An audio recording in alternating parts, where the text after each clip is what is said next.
বাংলাদেশের ক্রিকেট পাড়ায় বহুদিন ধরেই একটি কথার প্রচলন আছে, বাংলাদেশ ক্রিকেট মানেই সমীকরণের খেলা। যেন প্রতিটি টুর্নামেন্টে মাঠের ভেতরের লড়াই শেষ হবার পরেও কষতে হয় বোর্ডে বসে জটিল অঙ্ক। কখনো রান রেটের হিসাব, কখনো অন্য দলের জয় পরাজয়ের অপেক্ষা, আবার কখনো এক অঙ্ক মিলে গেলেই ভেসে ওঠে আশার আলো। মজার ছলে বলা হলেও এই মন্তব্যের ভেতরে লুকিয়ে আছে তীব্র আক্ষেপ ও হতাশা। বড় কোনো টুর্নামেন্ট এলেই বাংলাদেশকে যেন নিজের খেলার পাশাপাশি তাকিয়ে থাকতে হয় ভাগ্যের অঙ্ক কষার দিকে। এবারের এশিয়া কাপেও সেই চিরচেনা ছবি সামনে নিয়ে এসেছে। হংকংয়ের বিপক্ষে প্রথম ম্যাচে জয় দিয়ে এবারের এশিয়া কাপের ক্যাম্পেইন শুরু করলো আবুধাবির শেখ জায়েদ স্টেডিয়ামে। গ্রুপ পর্বের দ্বিতীয় ম্যাচে শ্রীলঙ্কার বিপক্ষে ব্যাট হাতে দাঁড়াতে পারেনি বাংলাদেশ। টপ অর্ডারের ব্যর্থতায় দল চাপে পড়ে যায় শুরুতেই। লিটন দাসের 28, শামীম পাটোয়ারির লড়াকো 42 এবং জাকের আলীর অপরাজিত 41 রানে ভর করে কোনো রকমে টেনে টুনে 139 রান তুলতে সক্ষম হয় টাইগাররা। তবে বর্তমান মডার্ন টি20 ক্রিকেটের মঞ্চে এই রান রক্ষা করার মতো যথেষ্ট ছিল না। শ্রীলঙ্কা ব্যাট হাতে নেমেই ম্যাচকে নিজেদের করে নেয়। পাওয়ার প্লেতে একটি উইকেট হারালেও শুরু থেকেই চালিয়ে খেলে দ্রুত রান তোলেন ব্যাটাররা। 10 ওভারের মধ্যেই দলীয় সংগ্রহ 3 অঙ্কে পৌঁছে যায়। শেষ দিকে কিছুটা ধস নামলেও জয় থামানোর মতো কিছু হয়নি।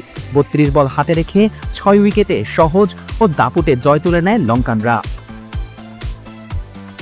এই হারের পরই বাংলাদেশে পড়ে যায় কঠিন সমীকরণের সামনে। বর্তমানে 3 দলেরই সমান 2 পয়েন্ট থাকলেও আফগানিস্তান এবং শ্রীলঙ্কা নেট রান রেটে এগিয়ে আছে বাংলাদেশের চেয়ে অনেকটাই। আফগানিস্তানের নেট রান রেট পজিটিভ 4.7 এবং শ্রীলঙ্কার পজিটিভ 2.595 আর বাংলাদেশের নেগেটিভ 0.650। নিয়ম অনুযায়ী শীর্ষ 2 দল যাবে সুপার 4-এ। ফলে বাংলাদেশের সামনে এখন একমাত্র পথ আগামীকাল অর্থাৎ 16 সেপ্টেম্বর আফগানিস্তানের বিপক্ষে জয়।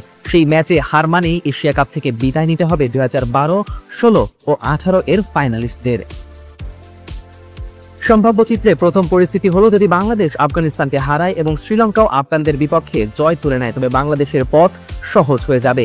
বাংলাদেশ তখন থাকবে 4 পয়েন্টে এবং শ্রীলঙ্কা 6 পয়েন্টে। আফগানিস্তান 2 পয়েন্ট থেকে বাদ পড়বে এবং সরাসরি বাংলাদেশ ও শ্রীলঙ্কা নিশ্চিত করবে সুপার 4। অন্যদিকে যদি বাংলাদেশ আফগানিস্তানকে হারালেও আফগানরা শ্রীলঙ্কার বিপক্ষে জিতে যায়, তখন 3 দলই সমান 4 পয়েন্ট করে পাবে। তখন ভাগ্য নির্ধারিত হবে সম্পূর্ণভাবে নেট রান রেটের অঙ্কে। এই অবস্থায় বাংলাদেশের কাজ কঠিন হয়ে দাঁড়াবে, কারণ শুরুতেই শ্রীলঙ্কার কাছে বড় হারের ধাক্কা লাল সবুজের পতাকাবাহীদের রান রেটকে মারাত্মকভাবে পিছিয়ে দিয়েছে। তাই শুধু আফগানদের বিপক্ষে জিতলেই হবে না, চাই বড় একটা জয়। একই সঙ্গে আশা করতে হবে শ্রীলঙ্কার বিপক্ষে আফগানিস্তানের জয় যেন খুব সামান্য ব্যবধানে আসে। সবকিছু মিলিয়ে আবারও সমীকরণের ফাঁদে আটকে গেছে বাংলাদেশ ক্রিকেট দল। দর্শকরা হাসি ঠাট্টা করে বিষয়টিকে মজা হিসেবে দিলেও এর ভেতরে লুকিয়ে আছে এক গভীর হতাশা। নিজেরাই যখন পথ আলোকিত করার আলো জ্বালাতে পারে না, তখন অন্যের প্রদীপে আলো খোঁজার দায় এসে পড়ে। আগামীকালের ম্যাচ তাই হয়তো হয়ে উঠেছে বাংলাদেশের জন্য সব অথবা কিছুই নয় ধরনের লড়াই। কালকেই নির্ধারিত হবে বাংলাদেশ সমীকরণের বেড়াচালে ভেঙে সুপার 4-এর জায়গা করে নিতে পারবে নাকি আবারও টানা তৃতীয়বারের মতো গ্রুপ পর্ব থেকেই বাজবে টাইগারদের বিদায় ঘণ্টা।